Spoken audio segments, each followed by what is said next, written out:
has a chance to take a commanding lead. LPU looking to tie. We enter set number 2.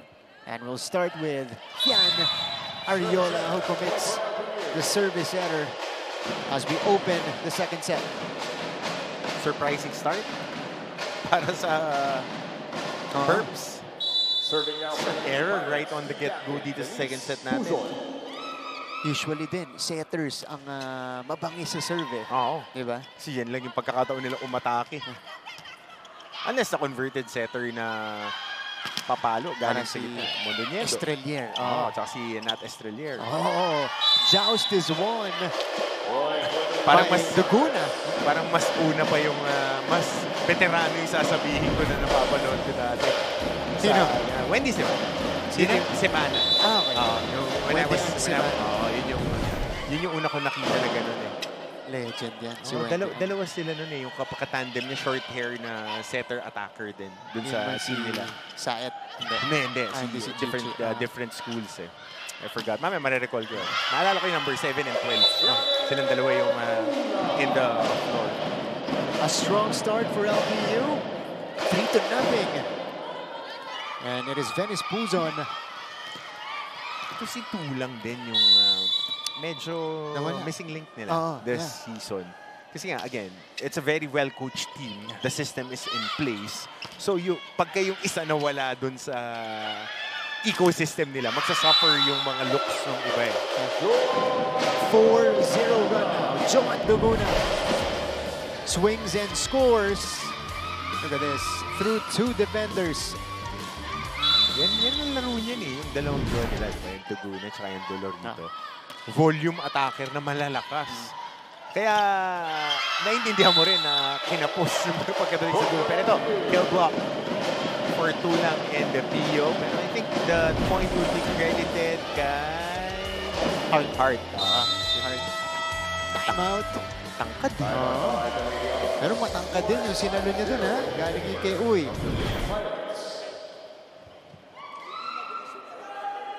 Pasa tayo, wala tayong pasa, hindi tayo makapag-play yan. Playan mo, mabilis. Dapat yung quick, mabilis yun ang mabagal. Sigurado na tayo, 5-0 pa lang ginagawa sa training yan, oh. Hoy, huwag kang madali pumuntos. Isa-isayin natin yan. Fuego! Alright.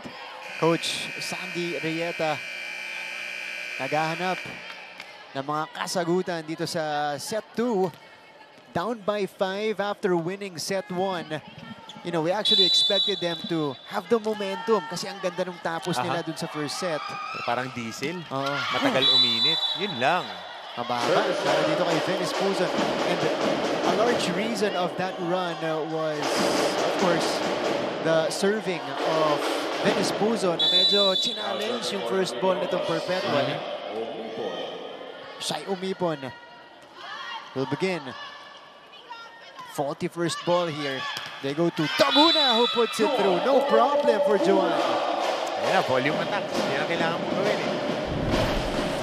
Di bali na magpulikatin yung mga attackers mo basta busog sila. Yan ang mga gusto ng mga pumapalo talaga eh. Dali mo lang sa akin yung bola.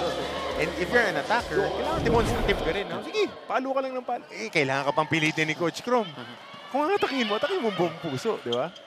Oh, Reyes. Parang ganon. Denied that time by Dolorito. Off-speed attack.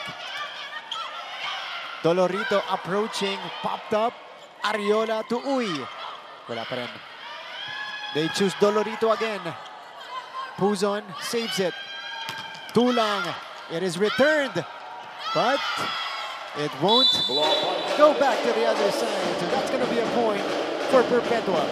Quite a long rally. But the defense of Perpetual providing friction dyan sa harapan.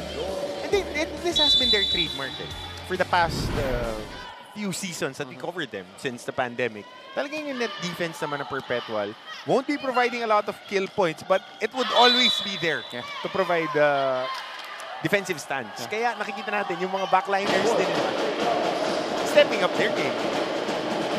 And it's because sila, Benilde and Arellano, they always have lanky and tall. the length and the height Marami silang tall players, of course. Iba lang yung sa Benil kasi matatangkad na explosive. Si Nolasco. Athletic. In the past seasons, Mitch Gamin, Cloan, was a really tall center for Benil. Here's Jonah Dolorito winding up and catching the line at the back. May mili ka na lang, no? Dugo na o Dolorito. Wala kayo dyan. Paluan nyo ng paluan. Ito yung nakikita natin for the past 3 seasons. Mula sa LPU. Ariola. Oh, nice set. Pero hindi nga lang gumana. Dolorito is denied. So Perpetual's blocking. Able to manufacture them some points. Oh, net defense. 3-level defense dapat eh. Kasi you cover the net, you cover that donut sa middle, and you need to have that libero to cover the backside. Then na sweeper mo, covering sideline to sideline. Pero pinaka-importante talaga, lalo na pag may attacker, nandoon yung net defense mo.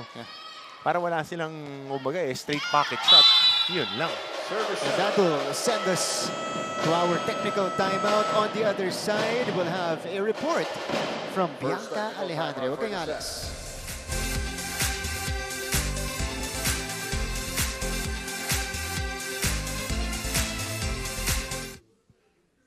Ang unang pumapasok sa isipan pag NCAA ang napag-uusapan ay basketball. Pero kahit sa ibang larangan ng palakasan, lalaban pa rin ang NCAA. Tignan nyo ang tubong mapuwa na si chess grandmaster Eugene Torre na isa ng Hall of Famer. Ang taga-College of St. Benilde na season 92 men's volleyball champion at MVP na si John Vic de Guzman na nakapagkamit ng... Mga kapuso, we are in for more action. This is the NCAA Season 100 Women's Volleyball Tournament. Zooming into the performance of both teams, it is clear that impact becomes fuel in volleyball, and Joan Duguna of the LPU Lady Pirates knows this best. Sabi niya, papaalala ni Coach Cromwell Garcia, wag daw pigilan yung laro, just be natural para maiwasan yung errors. She also added that working on their services and receives should be necessary to improve their gameplay. With the Pirates keen on effective execution, these might be clear elements to solidify their court performance. Martin and Coach Hammer?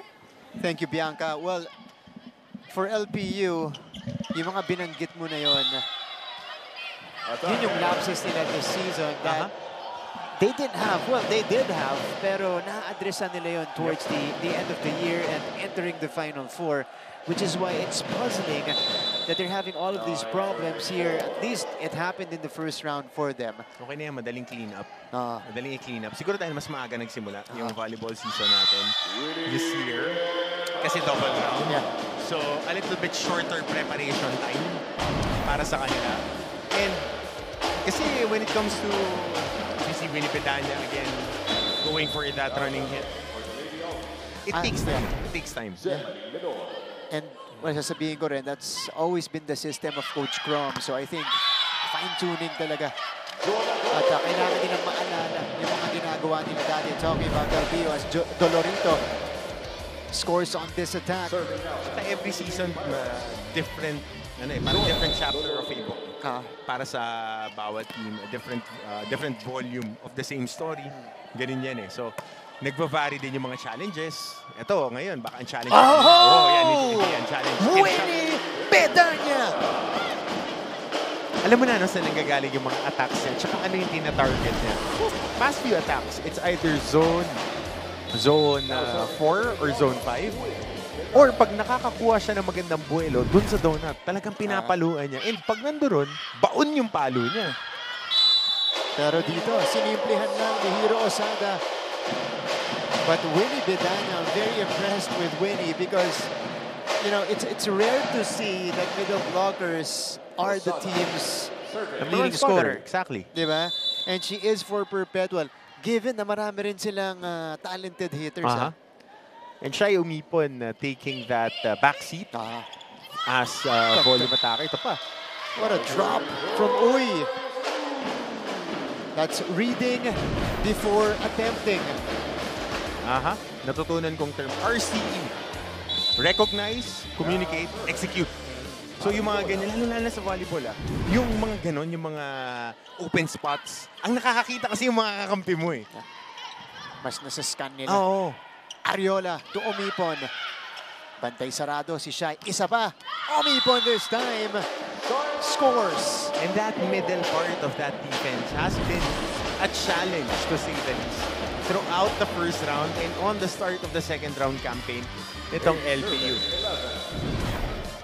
Gitna lagi. Ang fire eh. Yeah. Yun yung tina-target dito ng Perpetual Spikers. Doguna, too strong. And you saw it on the approach. A little bit under the ball that time. Yung palo niya sa ilalim. Pero, challenge ni Coach Crom. Silipin nga natin kung merong naka-daplis dun sa bola. Okay, naka-laminate na yung pan-challenge natin. Yung 98, wala pang laminate. Kulang na lang frame. Kaya siguro, mahirap yan pag-frame, bro. Ganun rin talaga nila. Ay, may stick lang sa ano. Okay. LPU and Perpetual right now. Okay, if you guys were not able to tune in our first game, we called that one an upset. Kasi EAC, previously they were 2-7. And then they beat one of the top 4 teams in the league in Mapua via a sweep. Hindi pinapwesto yung Lady Cardinals doon. So, now, if you're Perpetual, you kind of have to be in a must-win mindset. Yeah, golden opportunity. To create some separation. Climb the ladder. Kasi pag natalo ka, tight na naman kayo at number 3 and number 4, you want to create that separation para at least medyo may tulog yung second spot. Kasi simula pa lang tayo, may puncher's chance ka. Ito, wala. I don't think there was a touch yet. No touch. So, unsuccessful ulit ang challenge ni Coach Cromwell rather. 8-11 is the tally. Make that 9-11 as Ariola serves. She has been a revelation for Coach Sandy. Talagang grabe yung off-season work na ginawa nito. Kailangan. And gelling with the players as well. And that's a kill block. Yep. Kala ng LPU. Lalabas yun. But the block went in. 4-0 run for the Perpetual to get to within a point. Like sa'yo, parang diesel. Tagal lang uminit eh. Ariola, straight to Dolorito. Pio, single coverage by Uy. They go to Doguna. Cargado, pero tinawid ni Lozano. Puzon. Doguna again. Lozano pops it up. Ito na si Omipon. That's near the net. Venice to Joanne, who puts it down. Third try for Doguna in that sequence. It finally falls in. Yep. Volume. Volume attacker si Joe Doguna. Ganun naman talaga. As you progress and improve, dahil scouted na rin siya after the year that she had last season, alam niya yung mga pwesto na gusto niyang paluan. And doon napapasok yung pag-vary mo ng mga hits mo. She used to be LPU's leading scorer as Hart Bio. Ngayon ang kinalabit ni Bio sa taas. Right here on the middle.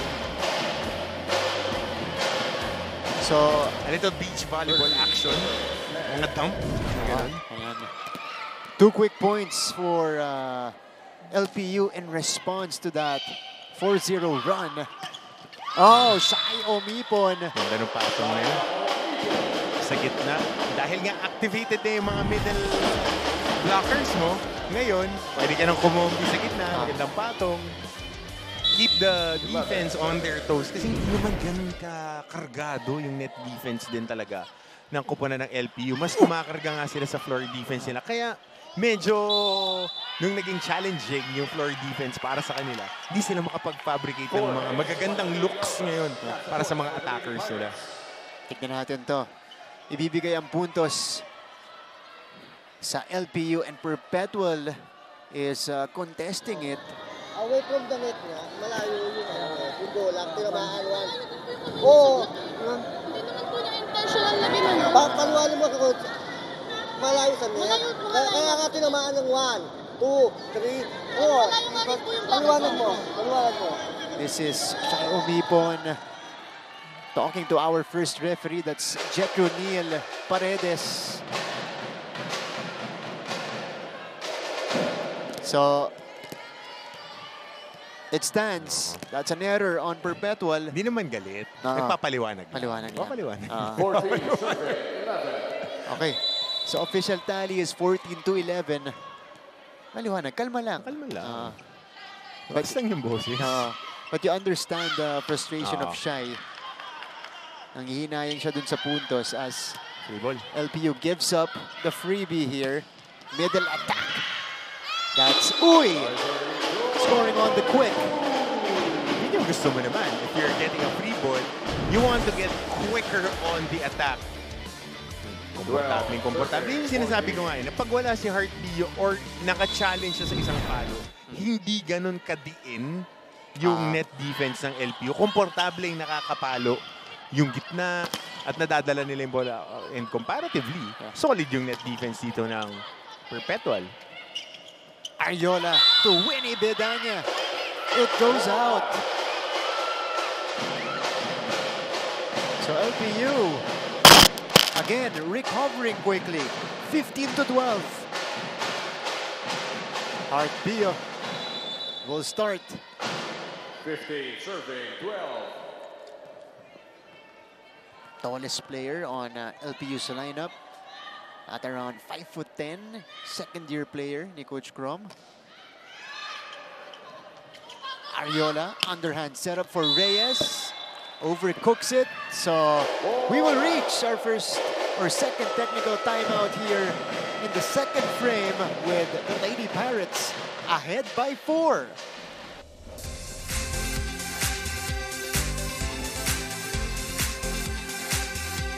Alam nyo ba na meron ding Kapuso Stars ang nag-aral sa NCAA schools? Ilan sa mga ito ay sina Yasser Marta na naging team B ng San Sebastian bago lumipat sa LPU. Si Anthony Rosaldo naman ay galing sa Arellano at si Rocco Nasino na naging Mr. Mapua pa.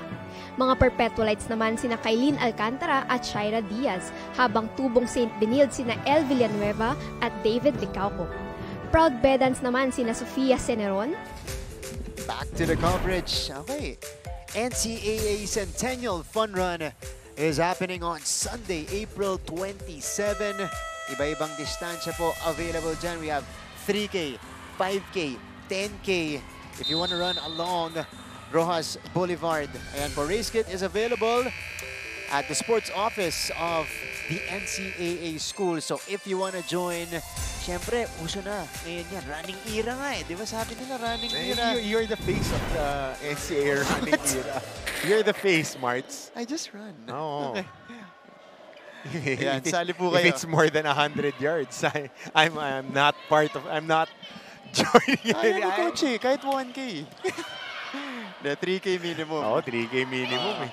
Pagkatapos ng 100 yards sprint, ayaw ko na. Ayaw mo yun eh. Okay. Balik sa ating laban. Hiro Osada. Again, zero tempo quick. She has been having a good game today.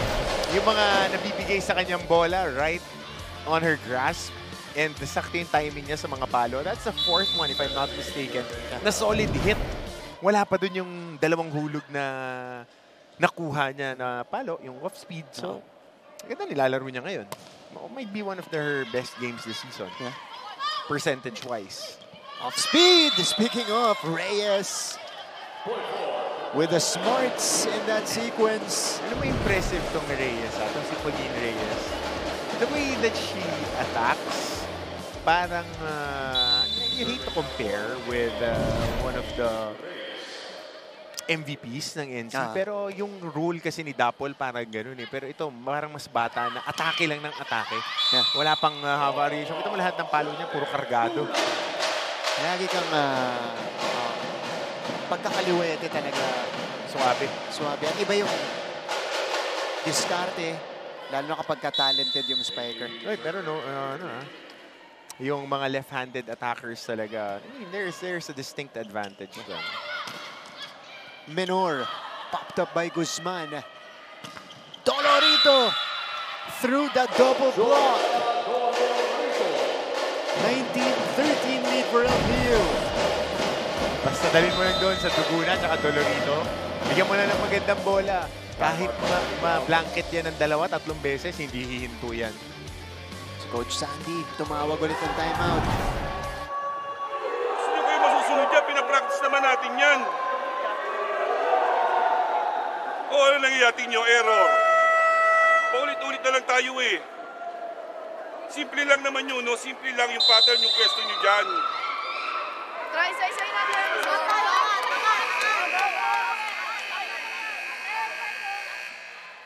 All right. 13-19. Coach Sandy Arrieta addressing the situation. They need to tighten up their defense here, especially on the floor, para maka-set up ng maayos. Ito, Arriola goes to the middle. Couple of saves. And Perpetual responding after the timeout. Miscommunication again for LPU. Alam mo yung mga errors nila, puro miscommunication. So, Menor, survey. 5-point lead. Puzon. Dolorito!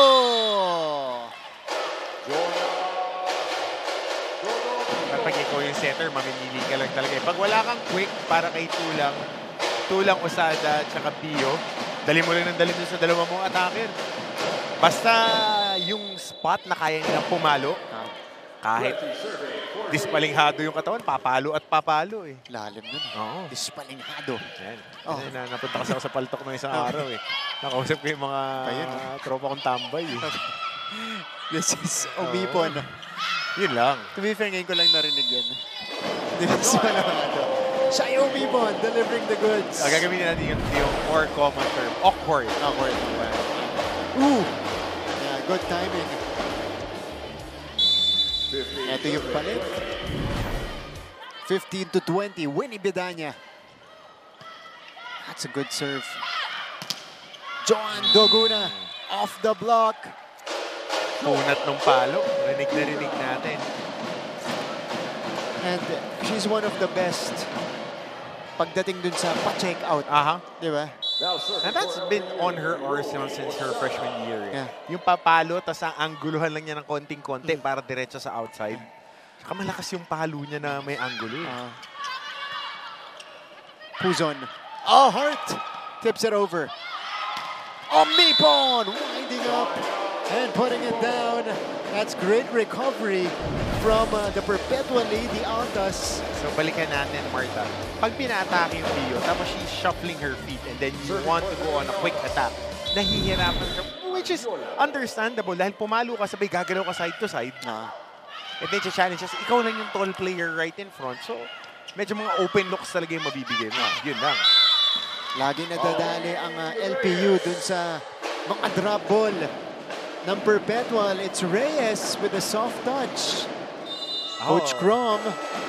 Kailangan mo magde-defer ako sa mga coaches dito na lagi sinasabi nila that the hardest thing to defend is yung mga drop balls. Hindi yung malalakas na palo. Alright, sa target. Mahina lang. Lalapag mo lang doon kumpiyansa lang sa sarili. Naintindihan? Pag binigyan kayo ng bola, pumatake kayo. Kumpiyansa lang. Receive natin. Kailangan may tiwala. Pasa natin may tiwala. Atake may tiwala. Naintindihan? Receive na!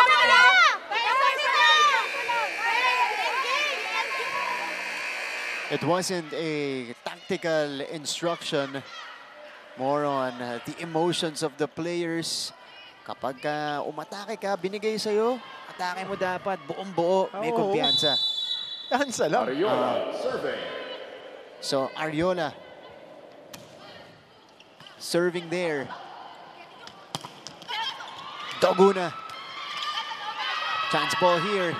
LPU on the attack. They have a chance. Bio! Good variation coming from Mingming Puzon as well.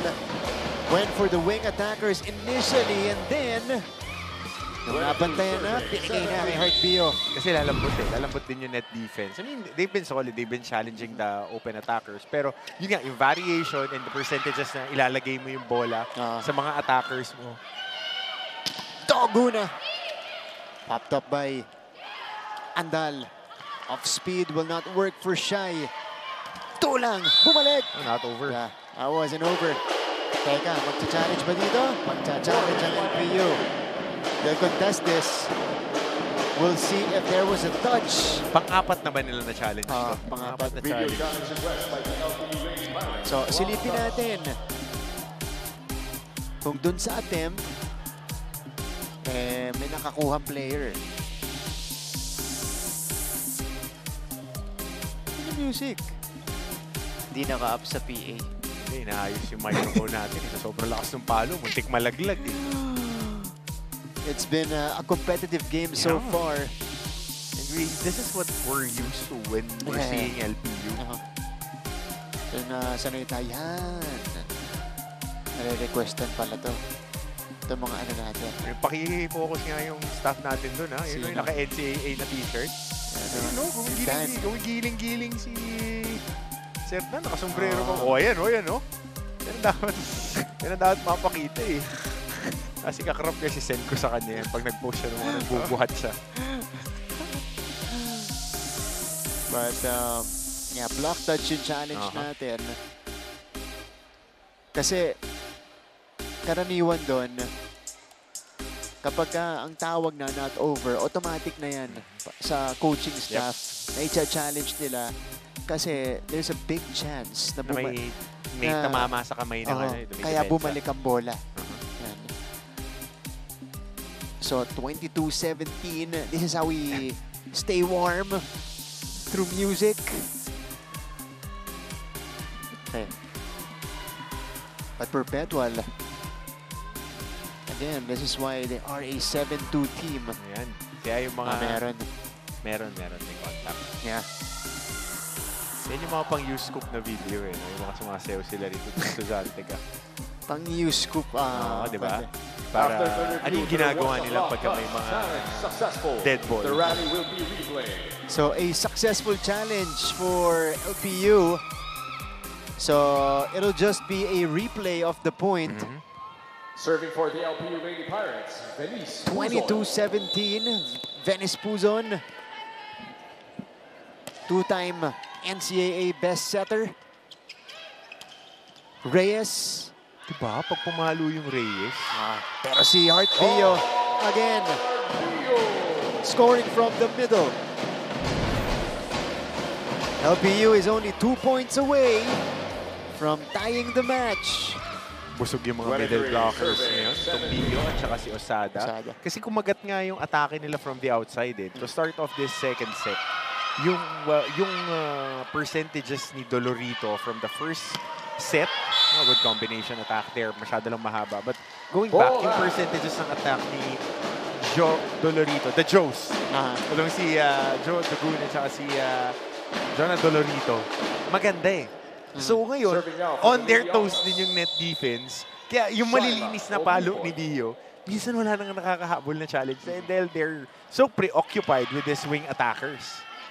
Daguna. Ariola. Uy, hindi inabot. Tumawid yung bola. Teka lang, it's a scramble. And it's a free ball for Perpetual. Uy, is denied by Bio. Set point LPU. Single coverage by Heart Bio. Look at this. Shut down at the net. Hindi naman sinasadya. Part of the game. Heart Bio coming alive in set number 2. John Doguna serving. Omipon with the receive. Reyes. Ming with the pop-up. Dolorito sent back. Hindi pa tapos sa Perpetual. Good coverage there on the defense. Kill block dito. Full head of steam. Real Reyes, ha? Kasi kung titignan mo, hindi matangkad si Queen Reyes. Pero mahaba yung length niya. Tsaka very light on her feet. Oh! Tulang. Bumalik sa LPU. This is Dolorito. Oh, that went straight to the net. So, this is what Perpetual wants. If they don't win the set, ultimately, at least, rorolyo sila. Pagurin mo. Momentum pa sa kanila. Yeah. So, Coach Crom, gagawa ng diskarte.